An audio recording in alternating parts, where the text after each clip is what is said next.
Okay, so this is for my on-level and pre-AP chemistry classes. This is part 2, factor label methods. This is the second video you should be watching. You should have already watched the first one, which explained what a factor label method is. Remember, we are using fractions that equal 1 to solve conversion problems. So I have examples for you. I have 3 different examples. So we're going to work through 3 different ones so you can see how to do this. So the first one that I have for you, we are going to do 1.25 feet and we are trying to convert to inches. A lot of you already know how to do this. Again, I want to stress the work over the answer. I know you can get the answer in your head probably. We want to learn the work so when we get to harder problems, we know how to do them. So I told you need to break it down. So the number that you know is your given. So 1.25 is my given. So I put a G for given, I put 1.25 feet. And then I'm looking for inches. The first thing I need to do is determine the fraction that I'm going to use, the relationship, which I know 1 foot is equal to 12 inches. It's very similar to the problem I just did in the previous video. So I have 2 different ways that I could do this fraction. I could do it 1 foot over 12 inches, or I could do 12 inches over 1 foot, because both are equal to 1, because a foot is 12 inches. So these are my 2 different options.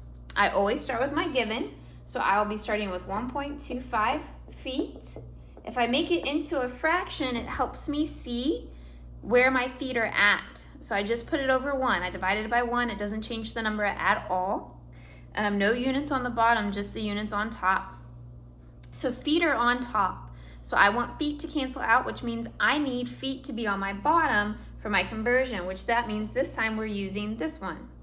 So then I'm going to multiply it by 12 inches over 1 foot. And then when I do that, feet are going to cancel because they're opposite of each other. And so then now I have 1.25 times 12 inches all over 1 times 1, which is just 1. So then, since feet canceled, my units are inches. That's the only thing that I have left, and that's what I wanted to solve for. When you do that, you should get it to be, oh goodness, I didn't do the math. A fourth of 12 is 3, so 15, okay? Again, the answer isn't the big part, it's understanding the work. So that's the first example for you. I'm going to hold it up for a second so you can see it. Some of you might take a screenshot of it to make sure you understand how to do it. Okay, so that's one. I have 3 whiteboards, so I have written them down on new ones, so I'd be ready for you. Okay, so the next one that we're going to do, same concept. Again, this time it's going from hours to minutes, things you should already be familiar with, probably can already do in your head, but again, it's the work that's important. So I have 2.5 hours, and I want to know how many minutes that is. I know my given, it's 2.5 hours, and what I'm looking for are minutes. So first I need to find relationships. I know the relationship between hours and minutes. For every 1 hour, I have 60 minutes. So that's the relationship I'm using. So I'm going to make a fraction, which is equal to 1 because it's the same thing. So 1 hour is 60 minutes, and 60 minutes is 1 hour. So I can choose which one I need based off of the units. So it's either this fraction or this fraction. Both are equal to 1. So I need to then figure out which one I have to use. So I start with my given, which is 2.5 hours. I'm going to put it over 1 again. Did not change the number at all. It's still 2.5 hours. It just helps me see where my units are. I see hours are on top, which means I need, when I multiply, hours to be on bottom so that way they can cancel. So then that means that I need to use this one. This is the one that has hours on bottom. So I'm going to do 60 minutes over 1 hour.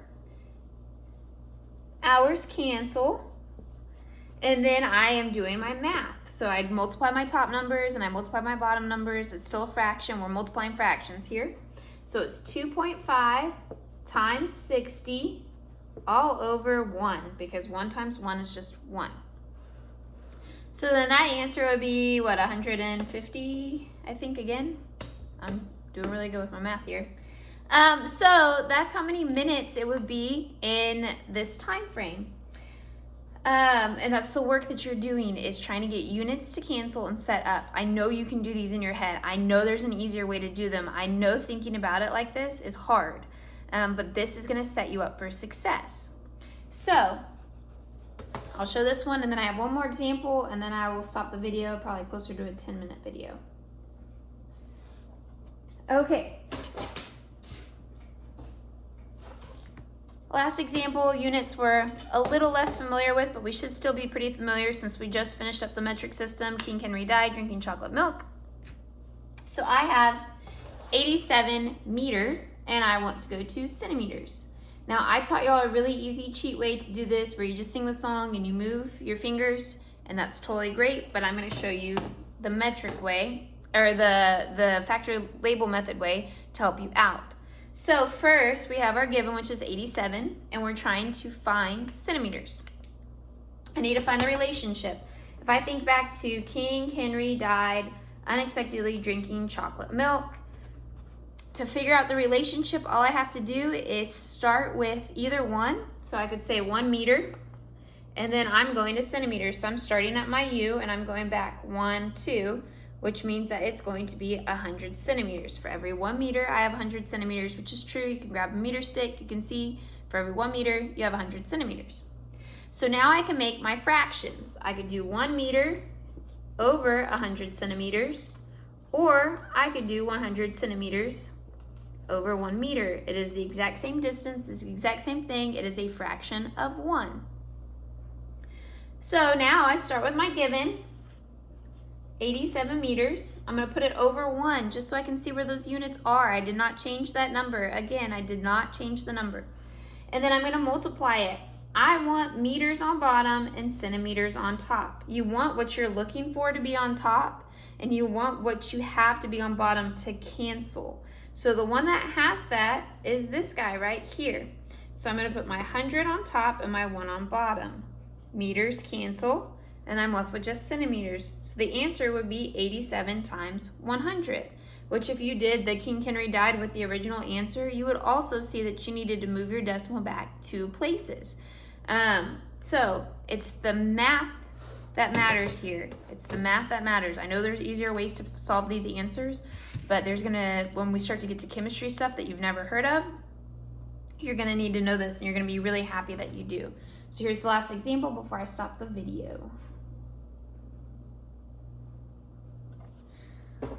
Okay, hopefully that's making sense. If it's not, y'all can comment on YouTube. You can also send me a remind message, or you can check out Google Classroom. Next, I will be doing the examples in the notes.